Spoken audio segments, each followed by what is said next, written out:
Hi, everyone. I'm Donna Corriel, the creator of SoMeDocs, and I am so excited to be hopping on a Zoom call with my friend Hala Sabry. She is an emergency room physician. I'm going to actually let Hala introduce herself, even though I'm pretty sure that many of you out there actually already know her. Yeah, I feel like we could probably at this point introduce each other. Yeah, That would have been really cool to see. absolutely. But I do, so my name is Hala, and I've been in the social media space for the last 5.5 years. And I started a group called Physician Moms Group, which became a pretty large group. It's now combined over 110,000 physicians. And I started it just one day I was on my couch crying about how horrible my life was because I had too many children coming on the way, which I had wished and hoped for. I had struggled with infertility for many years and then found too much success, I guess, if that's such a thing. And I was so happy to receive it, but then also felt so overwhelmed because I didn't realize how that would disrupt the normal daily life of being a doctor and being a mom.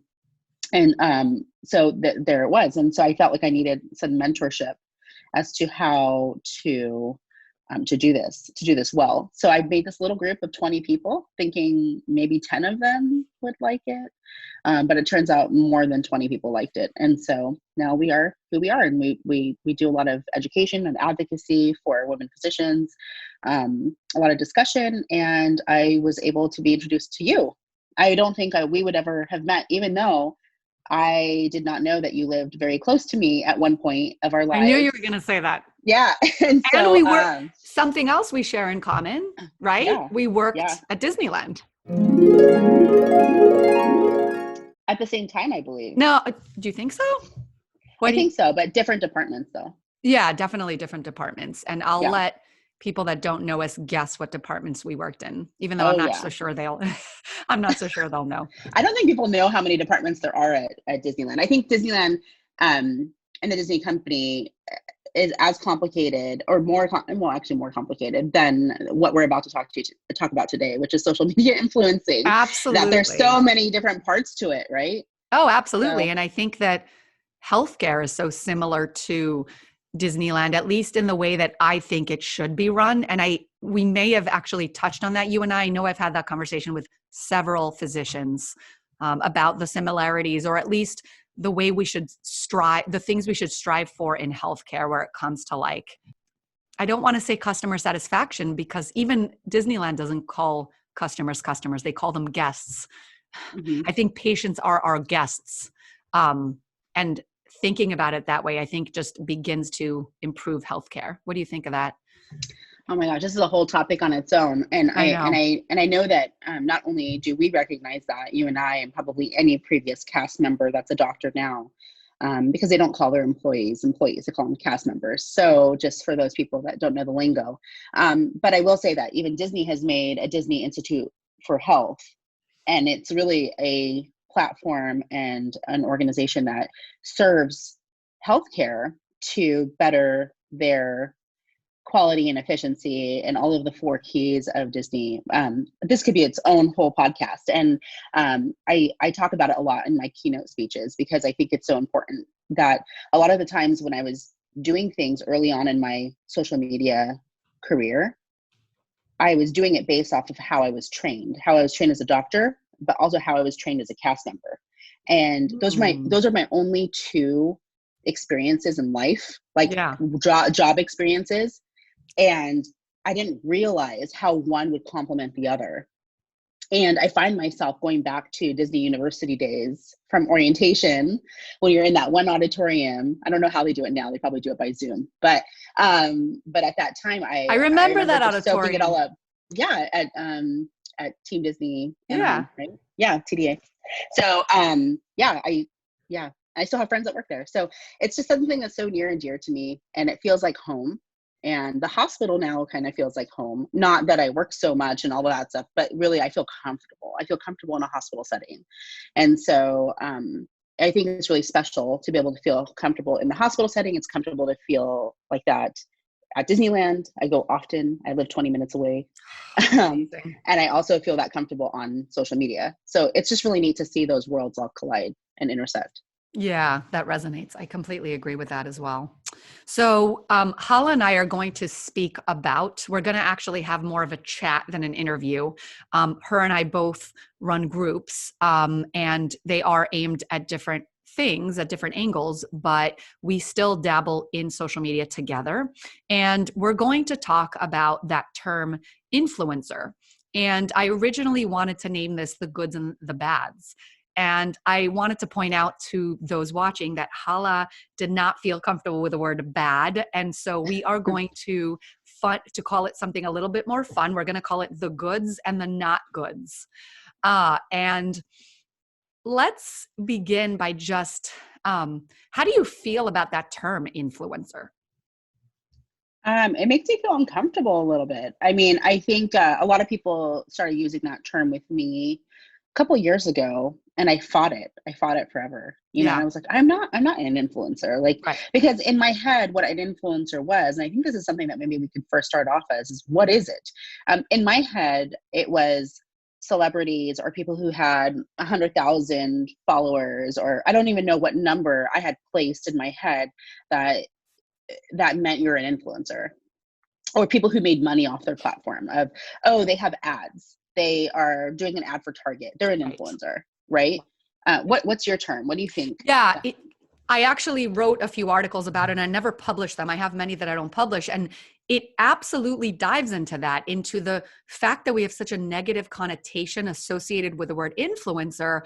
And to me, it basically boils down to one thing. How did you get that term? Like, what makes you an influencer? Physicians are natural influencers in the good sense, as in we are influencing because we've earned a medical degree.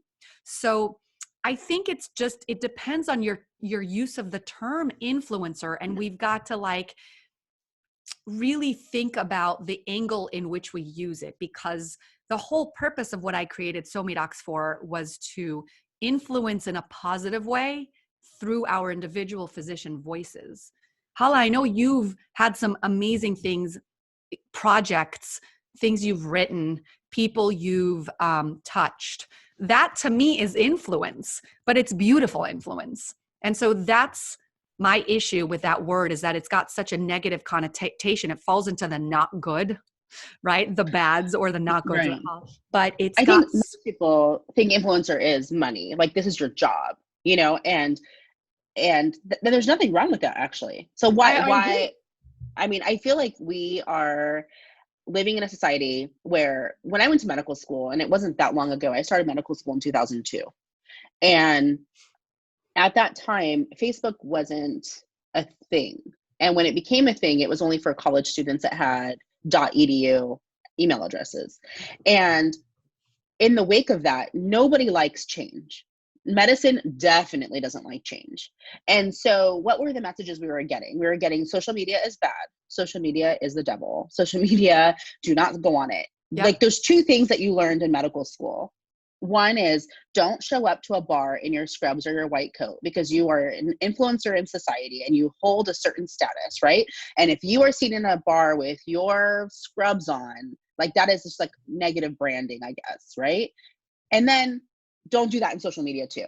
How social media became a bar, or how those rules came about, who knows? I don't know.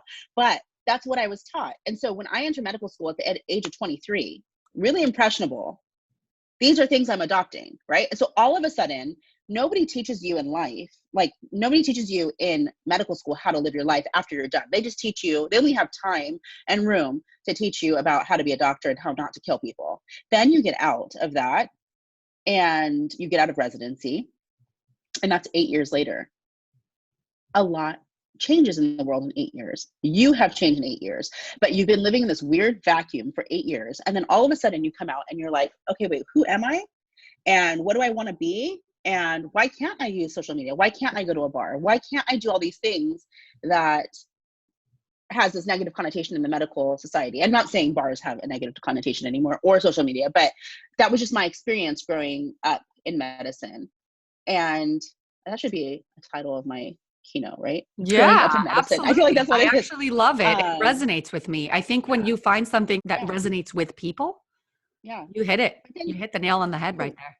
but then you get out of it and you're like, well, what do I want to do? And then people start finding a lot of confidence, like, hey, like, I I'm a great cardiologist and I want to put out content that teaches women about heart disease, right? And it Absolutely. starts there, right? But Yeah. then what if your content is not medical based?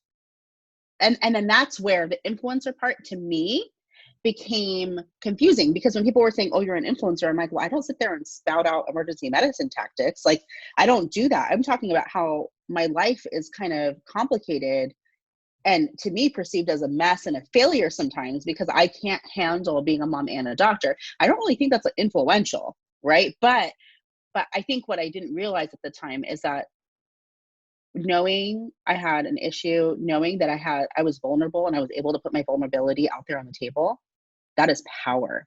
Yeah.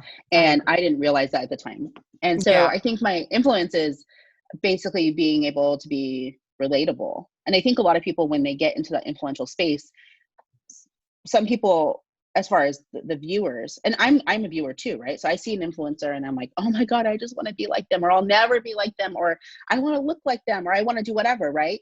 Or you have that real connection of, I feel like we have a lot in common, I right? love that. And I actually think that it's so important to mention here because we have so much like FOMO, right? Fear of missing out, and so much sometimes envy of people that we look up to, whether they're influencers or not. And I really like to remind people that if you just kind of re-angle it in a positive way and look at someone that looks so happy online, first of all, remind yourselves that everyone's got issues and vulnerabilities, but secondly, that why don't you re-angle it? Instead of feeling envy, look at the things that that person has created or the happiness that they found, and try to figure out how you can incorporate that into your life too. I think in general, like, there is so much negativity in this life. Why don't we just stop judging, right? And start getting along with one another and sort of working with each other's projects and businesses and online personas and real life personas. Does that resonate at all? Yeah, I think the whole social media influencing type of, I mean, there's a lot of space on social media, and everyone's fighting for their piece of the space and for their relevance. I remember I was just talking to a friend about this, like literally like 2 days ago, and I was talking to her about how I haven't watched TV in years. Like, this is not just a quarantine thing. Like, I have not watched TV in so long because I have such young children, and the programs I used to watch just are not relevant to my life anymore, or they're just not appropriate for my children. Like, everything is like Disney and cartoons, which I don't mind. But what I used to watch a lot, like when I was in residency, like reality TV. And I remember one time that I had seen a Keeping Up with the Kardashians episode. And this is like super old, but for those of you that have seen this episode, it reminds me a lot of the social media influencing discussion we're having. So Kim Kardashian, she was taking photos with a new photographer, and she was taking completely nude photos that with complete paint on her body, and the paint also like had some kind of metallic property or something like that. I don't remember all of it, but she was taking these super racy photos, and it was really important for her that nobody knew about this because she really wanted to put it on her website. And her sisters were like, why are you doing this? Like, why is this such a big project for you? I can't remember all the details. And she had talked about how the pressure to be relevant, the pressure to put out new content that nobody else has. And I constantly think of that episode because I feel like that's relating to how we are online sometimes. It's like, oh, wait, like, I don't want to work with Donna, or I don't want to work with so and so because she's going to take my idea, or it's going to look like, oh, Hala is a bigger influencer than Donna, or so and so is bigger influencer. Oh, what if, and then she's going to get the credit for that. Or, Right. and it's not about being competitive, and it's not about being a woman. Yes. Like, let's step away from that realm. It's not that at all.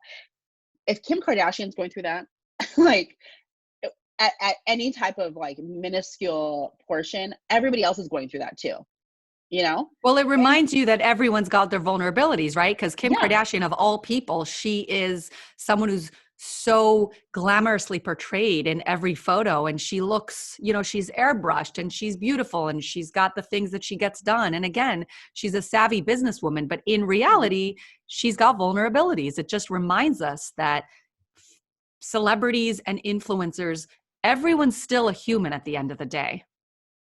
No, for sure. And I mean, that was a long time ago too, before the editing of her show probably took a different spin, right? Yeah. And that's what I love about those old shows is they probably made the show not thinking what that show will be in 10 years. And working in TV, I've worked in TV before. Right. Like, I'll tell you that that's a normal thing, that sometimes when you're making new episodes, the initial ideas change completely based off of traction, feedback. Yeah. I mean, there's so many things. You have sponsors that give feedback. I mean, there's so many things, and Well, I'm also not you and well I versed enough to talk experience, about it, but but you and I also experience it on just in our like mhm. platforms, like our Facebook groups. I personally tweak it every day just based on feedback and the way I see that the group runs and based on the rules I see that I need to implement to like add value to my group, right? Yeah, yeah. There's a lot of things that in foresight. I mean, in hindsight, you don't have.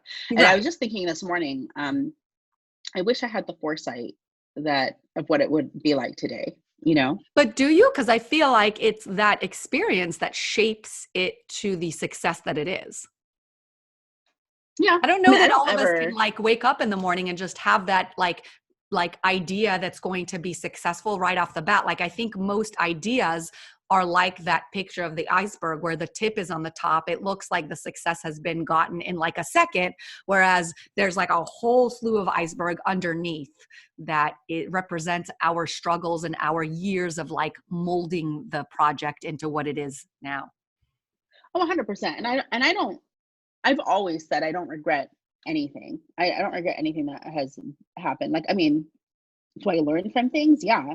Um, do I feel like things are failures? No, I feel like failures is experience, right? Right. So have you ever heard somebody going, "Oh, I'm so regretful about this experience." I mean, you can hear that in the short term, but once you actually resolve that and you realize even bad experiences or what's perceived as bad experiences is knowledge.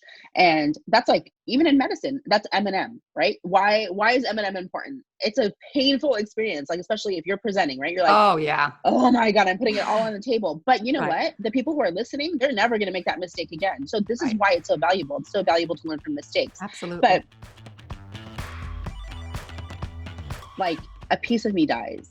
As a community builder, I don't want to see any community demise. But there's this one time that somebody went up to another group admin, and was talking really badly about me, and was like, "Oh, Hala is so unsuccessful, and Hala is this, and Hala is that."